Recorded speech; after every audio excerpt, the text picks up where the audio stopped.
Welkom by die Ligpunt Kerk podcast.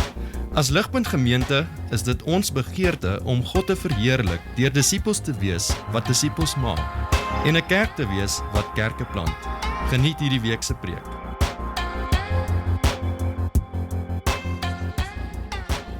Konings en vir almal wat gesagsposisies beklee, sodat ons 'n rustige en stil lewe in alle godvreesendheid en waardigheid kan lei. Dit is goed en reg in die oë van God ons verlosser, wat wil hê dat alle mense verlos word en tot kennis van die waarheid kom. Want daar is een God en een middelaar tussen God en die mense, die mens Christus Jesus, wat homself as losprys vir almal gegee het, tot getuienis op die bestemde tyd. Daar sê, hallo julle, kan julle my hoor? Julle kan verseker die kinders daar bo hoor, dis wonderlik. My naam is Stefan, ek is een van die personeellede hier by Ligpunt en is 'n groot voorreg vir my om vanoggend saam met julle na God se woord te kyk, soos wat ons sien in 1 Timoteus 2. Kan ek vir ons bid en dan skop ons af? Ons Hemelse Vader, baie dankie vir vanoggend. Dankie dat ons die geleentheid het om vanoggend op 'n Sondagoggend by mekaar te kom as 'n groep gelowiges onder U woord. Dankie dat U ons uitnooi vanoggend om onder U woord te sit, te luister wat U vir ons wil sê. Here, sal U asseblief werk in ons harte? Here, sal U asseblief sonde kom openbloot? Sal U asseblief harte kom verander? Sal U asseblief ons 'n brandende begeerte hê vir 'n lewe in U, soos wat ons die goeie nuus van Jesus sien. Here, ek vra dat U ons help fokus op hierdie teksgedeelte, die hier en nou, dat ons in die week, die dinge wat die week kom, eers vir nou sal aan die kant sit. Dat ons sal tyd maak met U woord en saam met U mense sien wat U vir ons te sê het. Ja, kom doen hierdie werk nou. Ek bid dit in Jesus se naam alleen. Amen. Julle, ons is besig saam in hierdie reeks om te praat oor burgerskap. Spesifiek burgerskap van die hemel. Ons as Christene behoort nie aan hierdie land nie. Ons tuiste wag vir ons. Vir die hier en nou is ons in Suid-Afrika, in Pretoria in 2024. En laasweek het Johan vir ons afgeskop.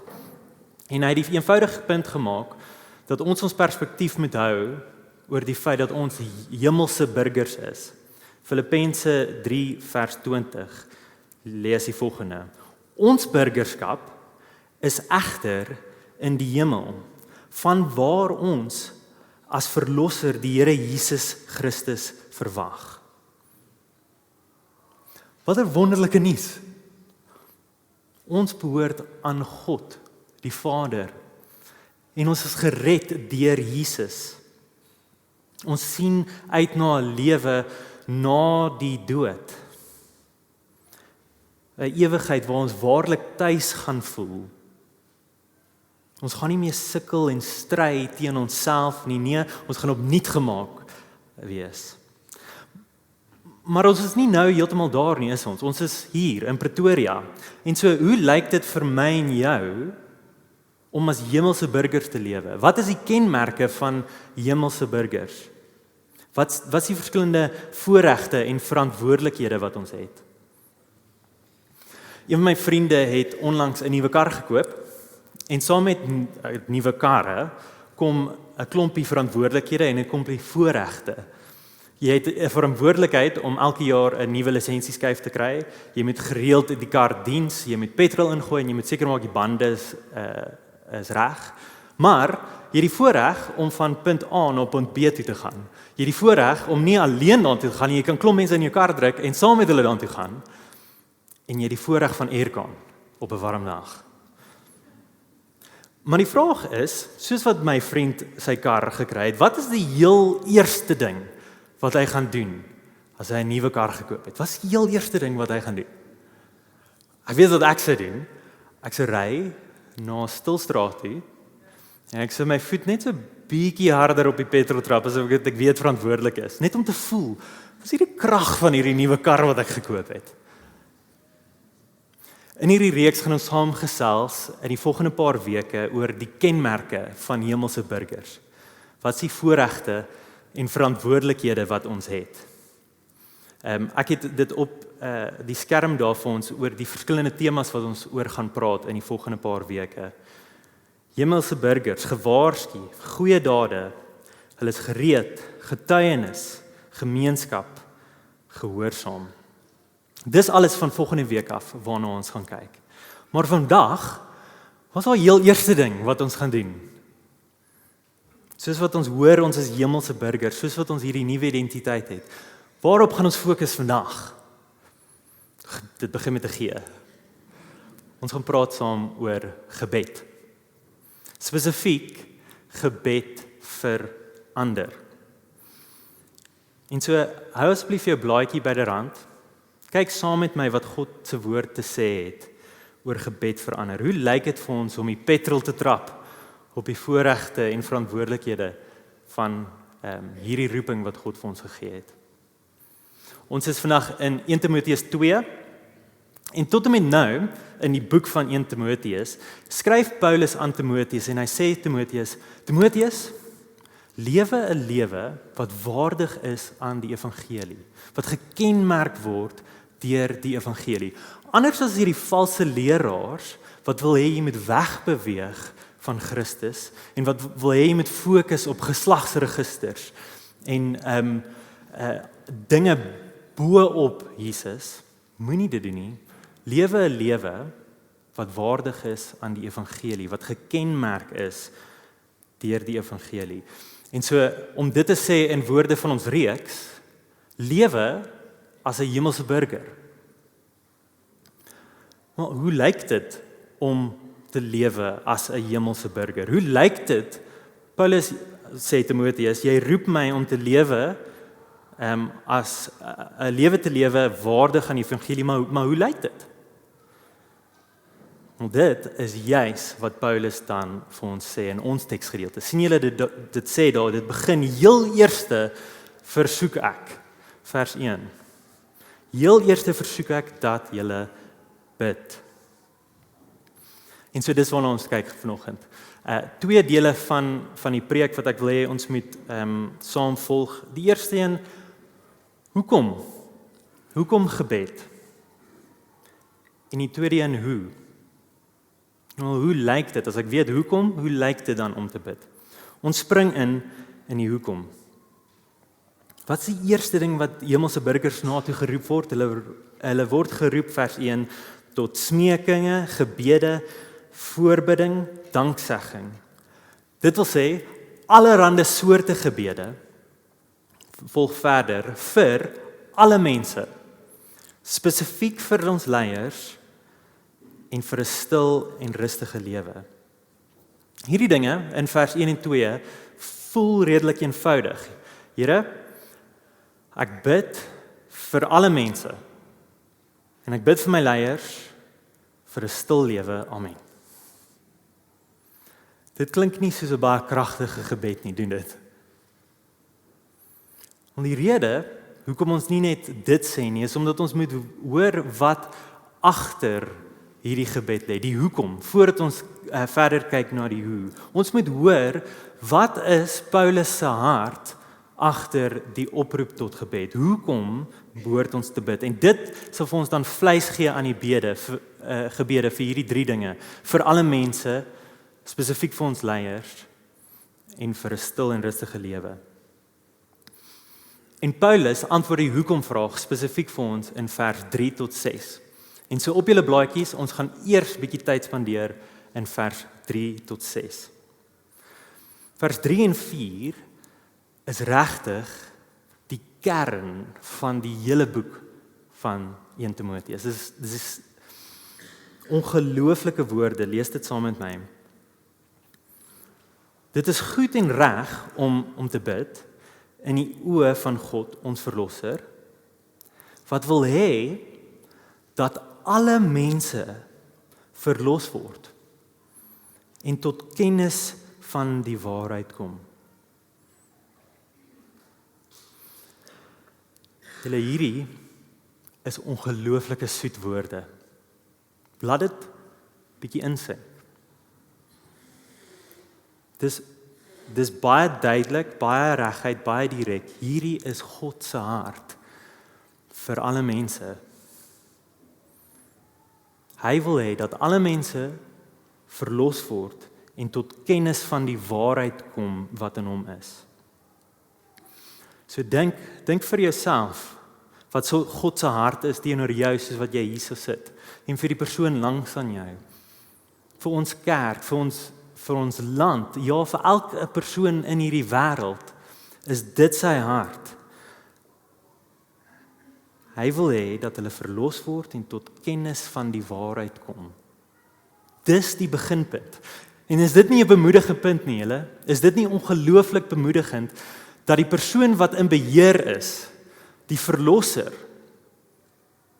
sy hart, dit is teenoor jou en teenoor jou geliefdes nie. Maar dit is ook sy hart teenoor vreemdelinge wat jy nie ken nie. Dit is sy hart teenoor jou vyande selfs. En so dis ook baie uitdagend. God wil hê dat almal hom moet leer ken, want hy is glorieryk. En as Skepper kom dit hom toe. Nou ek en jy hoor daai nuus en ons sondige harte wil rebelleer. Ons wil sê, weet jy wat, ek wil self die koning wees van my koninkryk. Ek wil self op die troon sit. Ek wil nie hê God, die Skepper moet vir my sê wat om te doen nie. Ek wil graag self my lewe bepaal. En so wat ons doen is ons draai ons rug teen God. Hoe kon God reageer het op dit? Hoe kon God reageer het op 'n skepping wat rebelleer in hoogmoed teenoor die Skepper? Hoe kon God gereageer het? Hy kon regte ons almal uitwis. Hy kon ons totaal en al oordeel van die staanspore af. En dit is regverdig, dit is reg. Maar genadiglik sien in vers 3 en 4, dit is nie die hart van ons God nie. Ons God se hart is dat mense verlos word. Hy reik genade uit na elkeen toe. Want dit is sy posture teenoor ons. En so, vers 5 en 6, lees dit saam met my. Hierdie is wat God dan gedoen het. Daar is een God en een middelaar tussen God en die mense. Die mens Jesus Christus, wat homself as losprys vir almal gegee het. God het hierdie reddingsplan in werking gestel, dat daar 'n manier is hoe mense wat teen hom gerebelleer het, verlos kan word, deur 'n middelaar, een middelaar, sy seun Jesus Christus. En as jy na hom toe kom, dan tel sy dood aan die kruis as losprys vir jou. Dit is ongelooflike nuus, julle. Sy dood tel as genade vir ons. En dan, as ons na hierdie een middelaar toe kom, dan word ons deel van sy koninkryk, ons word deel van sy regering, ons word sy kinders en ons tree in sy koninkryk in. Ons word hemelse burgers. En hoor hoe Paulus ons koning beskryf in 1 Timoteus 1 vers 17, net 'n paar verse voor ons teksgedeelte. Hierdie is ons God, aan die koning van die eeue, onsterflike, onsienlike, enigste God, kom toe eer en heerlikheid vir ewig en ewig. Hierdie is ons koning, julle. Amen. En dis dan hierdie boodskap, ons koning wat genadig is, wat in die wêreld ingegaan het. As julle dit daar sien, einde vers 6. Hierdie is die testimony given at the proper time. Hierdie is die nuus wat versprei word in die wêreld, wat ek en jy gehoor het, soos wat ons die eerste keer die evangelie teëgekom het. Maar dit stop nie by ons nie. Hy roep ons dan om hierdie goeie nuus van 'n genadige God te deel aan ander. Hy wil hê dat almal moet weet wat sy hart is en dat jy gered kan word deur sy middelaar, die Here Jesus. En dis wat Paulus ons aanspoor na toe in hierdie brief. Ken julle of weet julle wat die werk is van 'n herald in die Engels, 'n aankondiger? Hy is 'n persoon wat aangestel is deur 'n koning om te gaan waar die koning nog nie is nie en nuus te deel wat die koning spesifiek vir hom gegee het om te deel. Die herald het een werk. Hy verteenwoordig die koning en hy deel die nuus van die koning net soos wat hy gesê het hy moes. En so verbeel jy vir 'n oomblik, jy is in 'n middeleeuse klein plaasdorpie in Engeland, soos wat daar baie heralds was voor daar instant messaging is. En jy en jou dorpie in Engeland het rebelleer teen die koning van die dag. Julle sê nee, ek wil nie luister vir die koning nie. Ek wil nie onderdanig wees aan die koning van die land se gesag nie. En julle tree in oorlog op teenoor die koning. En dan eendag in julle dorpie stap daar 'n aankondigering en hy maak 'n boekrol oop en hy lees: Hoor, ek is die verteenwoordiger van die koning teen wie julle al jare lank gerebelleer het. Weet dat die oorlog verby is en julle is verkeerd om teen hierdie koning te rebelleer. Maar weet ook, hy is nou op pad en hy gaan kom oordeel. Jy en die mense in die dorpie se harte gaan sak, want jy weet hier's 'n magtige koning wat op pad is en jy is in die verkeerd. Jy het gerebelleer teen hom en hy gaan jou verantwoordelik hou vir dit. Ek vertel hierdie storie vir twee redes. Eerstens, hoor hoe drasties anders is ons koning, God, se hart teenoor mense wat gerebelleer het teenoor hom, as die storie wat ek vertel het, die storie wat ek dink meer algemeen is in wêreldgeskiedenis. Ons God wys genade op genade. Hy het alle reg om ons wat teen hom gerebelleer het te oordeel vir daai sonde. Maar hy is genadig. Vers 3 en 4, hy begeer dat ons verlos word. En so hy sê, hier's goeie nuus. Kom na my middelaar toe, kom na die Here Jesus Christus toe en laat sy dood vir jou as oordeel prys betaal. Laat sy dood die prys wees wat jou verlos, wat jou loskoop. Maar dan die tweede rede hoekom ek die storie vertel, is sien dat soos wat jy na Jesus toe kom as middelaar, sien dat jy nou die verantwoordelikheid dra om een van sy verteenwoordigers te wees in hierdie wêreld. Jy behoort nou aan die koning en jy word gestuur hier waar jy bly om die nuus te deel dat die koning op pad is en daar is goeie nuus vir mense wat gerebelleer het teenoor hom. As inwoners van die hemel hoort ons te verstaan wat ons hemelse koning se hart is, wat sy plan is. En hy roep ons om aankondigers te wees van hierdie plan. Nou, die eerste ding wat God ons dan na toe roep, as aankondigers, is 1 Timoteus 2 vers 1, om te bid. En so, ek wil hê ons moet nou na ons tweede punt toe gaan. Ons het verstaan hoekom. Hoekom bid ons? Maar nou kom ons praat oor hoe. Hoekom bid ons? Want dit vloei van God, vanuit God se hart uit, God se missie uit, om sy koninkryk te laat voorsit. 'n Vraag wat ek gehad het, soos wat ek voorberei het, is hoekom is dit dat gebed die eerste ding is wat hy dan ons na toe roep? Is gebed dan wragtig so kragtig?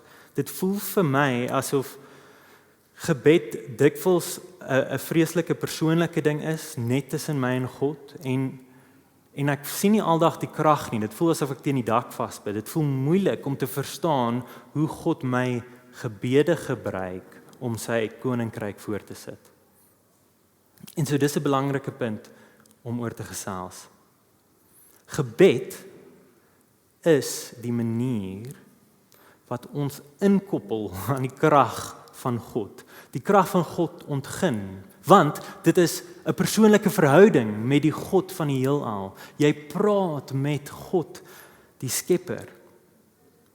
Ek en jy kan probeer om met ons klein lewens en ons klein krag goed te wees vir mense sonder om vir hulle te bid. Maar ons is beperk in wat ons kan doen met ons krag.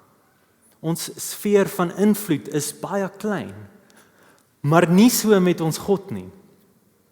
Soos wat ons hierdie week wat verby was in die dieper sessies gehoor het, ons God is almagtig. Hy's alomteenwoordig, hy's alwetend. Hy het baie krag om in hierdie wêreld te werk. En so gebed is vir ons om vir hom te vra om dit juis te doen. Wanneer ons bid, tree ons in namens ander mense en ons vra God, Here, sal U asseblief in hierdie persoon se lewe kom werk? Sal U asseblief U self bekend maak aan hierdie persoon? Doen goed in hierdie persoon se lewe. En op God se bonatuurlike manier het hy in sy soewereiniteit besluit dat dit juis die manier is hoe hy werk in hierdie wêreld. Nie apart van ons werke nie, maar eerstens roep hy ons tot gebed en dis kragtig. Dis wat hy sê. Ek het 'n quote van John Piper op juis hierdie punt. Lees dit saam met my. If a Christian wants to do the most good possible to the most people in the short time he will turn to God first, whose influence reaches without interruption to every molecule and every mind in the universe. Hierdie is die beste ding wat ons met ons tyd kan doen, om met God, ons Vader, te praat. En so, vers 1 en 2, bid vir alle mense, bid spesifiek vir ons leiers, en bid vir 'n stil en rustige lewe. Kom ons praat oor wat dit juis beteken. Hoe lyk dit om daai dinge te bid aan die hand van wat ons gesien het? En aan die hand van die verkiesingsseisoen wat en die stemming wat plaasvind Woensdag. As Paulus ons roep tot gebed vir almal, roep hy ons tot gebed vir almal. Sien in ons teksgedeelte 5 keer word die woord almal of alle herhaal in ons teksgedeelte. Die omvang is breed. Maar dit beteken nie, soos wat ek gesê het, om net eenvoudig te bid, Here, ek bid vir almal oral. Amen. Is gecover, almal is gecover. Nee. Wat is die hart agter dit? Ligpunt, as hemelse burgers word ons geroep om 'n hart te hê soos ons koning, soos ons God. En ons word geroep om die grense van ons hart se omgee groter te maak in gebed. Ons beperk nie ons harte se omgee net oor myself en my mense nie. Ons maak die sirkel groter van ons harte, van ons omgee. Groter as een plaaslike kerk, groter as een familie, groter as een ras of politieke party. En dis juis 'n goeie woord vir ons hierdie Woensdag, soos wat ons stem. Kom ons bid vir die mense van ons land, almal van hulle. Kom ons bid vir verskillende mense, Kom ons bid vir mense saam met ons wat ons nie saamstem mee nie. Kom ons bid vir mense wat vir 'n ander politieke party gaan stem as wat jy gaan stem. Hê hulle lief in jou gebed. Kom ons bid vir die land en die probleme wat aangaan hier in ons land. Ons bid vir die ongeregtigheid en ons bid teen die korrupsie. Tweedens wil Paulus sê spesifiek, ons bid vir almal, maar ons bid spesifiek ook vir ons leiers. Hoekom? Hoekom wil Paulus sê ons moet dit doen? Wel, dink ek, omdat leiers mense is, net soos ek en jy, wat nodig het om die evangelie te hoor. Hulle is gebroke, gefalle mense wat teen die koning rebelleer het en wat hierdie goeie nuus nodig het. God se hart vir hulle is dat hulle ook die goeie nuus hoor en tot inkeer sal kom en na sy middelaar toe kom. Hy begeer dat hulle gered word. Maar tweedens, Paulus skryf hierdie brief aan 'n mense terwyl hy self in huisarrest sit onder die leiers van sy dag. En hy skryf dit aan 'n kerkie wat vervolg word deur die leiers van die dag, spesifiek onder die keiser Nero. En so Paulus skryf nie hierdie dinge ligtelik nie. Hy verstaan dat die leiers van 'n land dalk kwaadaardig sal kan wees teenoor sy mense. En so hoor dat Paulus simpatie het met bid vir leiers wat gevang is in korrupsie of die verkeerde dinge doen. Paulus roep juis vir ons om vir hulle te bid. Iets in die lyn van Jesus wat sê bid vir jou vyande, bid vir die mense wat jou vervolg. Derdens, die rede hoekom ons vir ons leiers bid, is omdat politieke leiers heel moontlik baie invloed het oor die welstand van mense onder hulle. En so 'n gebed vir ons leiers is ook 'n gebed vir almal. Politieke leiers het die moontlikheid om welstand te veroorsaak in 'n land. En so ek dink spesifiek, dit is hoekom Paulus dan aangaan, bid vir leiers en spesifiek bid vir 'n stil en rustige lewe. Bid vir 'n rustige en stil lewe in alle godvreesendheid en waardigheid. Hy roep ons tot dieselfde in 1 Tessalonisense 1. Ek lees dit vir ons. As for the other matters, brothers and sisters, we instructed you how to live in order to please God, as in fact you are living. Make it your ambition to lead a quiet life, as you should mind your own business and work with your hands, just as we've told you, so that your daily life may win the respect of outsiders. Dit is die doel agter 'n gebed vir 'n stil en rustige lewe, so that your daily life may win the respect of others. Die Here wil hê dat mense na ons as Christene se lewens moet kyk en vra oor hoekom ons hoop en wat ons hoop, hoekom ons lewe soos ons lewe, dat ons hulle na die hart van God toe kan wys in vers 3 en 4. Hy begeer dat hulle gered word, dat ons hierdie goeie nuus met hulle kan deel. En ons bid vir 'n stil en rustige atmosfeer in ons land, want orde en stabiliteit is goed vir die versprei van die evangelie. Dis 'n atmosfeer waar goddelikheid en waardigheid in geleef kan word. So ons moenie hierdie verse verstaan en hoor, Here, ek bid vir 'n stil en rustige lewe dat my gemaklike middelklas Christenskap kan voortgesit word nie. Dit is nie waarvoor ons bid nie. Ons sien in hierdie selfde brief, Paulus sê, as jy 'n disipel van Jesus wil wees, dan weet jy gaan vervolg word. En so ons bid nie vir gemak nie. Ons eerder in hierdie gebed bid ons vir omstandighede wat gaan veroorsaak dat ons die meeste mense met die evangelie kan bereik. Dat die evangelie nie gehinder sal word nie. want hy wil hê dat mense hom moet leer ken. En so in hierdie kort tydjie wat ons op aarde het, verkondig ons hierdie nuus en ons begin deur om te bid. Daar waar daar paaie is om van een plek na 'n ander plek toe te gaan, daar waar mense nie bang is om uit hulle huise uit te gaan nie, daar kan ons die evangelie versprei. En so kom ons doen dit.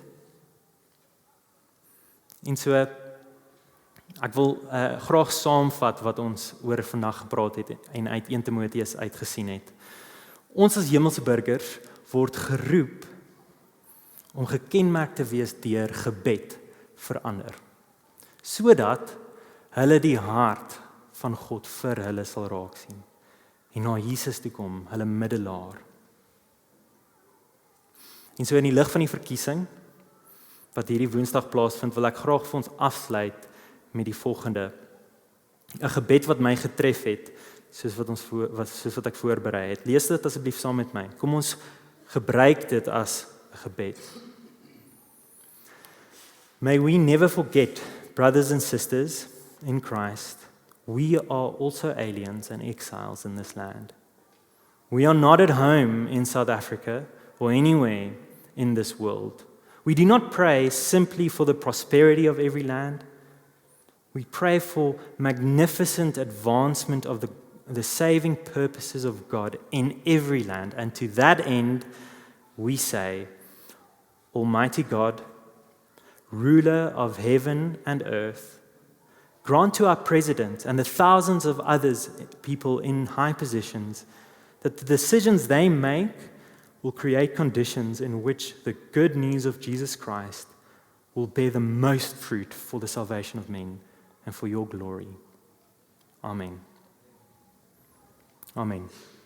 Vriende, anders as normaalweg, gegeewe die feit dat ons oor gebed praat vanoggend, wil ek hê ons moet afsluit saam in gebed. En so, daar waar jy is, op jou eie of in groepies van 3 of 4, dra na die persoon toe en kom ons bid oor die dinge wat ons vanoggend gesien het. Daar gaan 'n paar gebedspunte wees wat jy kan volg as riglyne. En dan gaan ek vir die band vra om op te kom, af te sluit in gebed en ons te lei in 'n laaste liedjie. So vir nou, draai asseblief saam op daar waar jy sit. Kom ons bid vir die dinge uit 1 Timoteus 1 uit. Kom ons bid saam.